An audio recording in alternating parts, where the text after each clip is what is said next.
Naghahanap ka ba ng training center para sa trim and stability? Para ba ito sa promotion? O kaya refresher course ng stability? Dito ka na sa Polaris kumuha ng trim.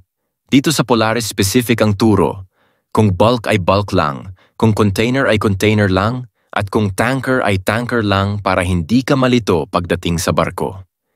Dito sa Polaris Unlimited ang training kahit paulit-ulit kang umattend ay wala ka nang babayaran pa.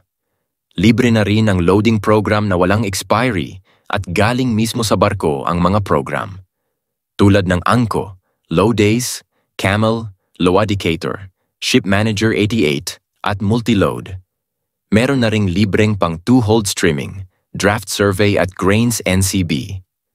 Manual plus loading program ang turo kaya gamit na gamit sa barko ang mabilisang kwentahan. Second mate ka na merong chief mate license o struggling chief mate ka sa barko. Huwag ka nang magdalawang isip na kumuha ng trim dito sa Polaris. Pagtapos mo dito, masasabi mong ang taas na ng confidence mo na mag-chief mate at hindi ka na alanganin sa pagdating mo sa barko. Bago ka mag-training sa iba, tanungin mo muna kung pwede ka umulit ng training. Libre ba ang loading program? Pwede bang magtanong during training?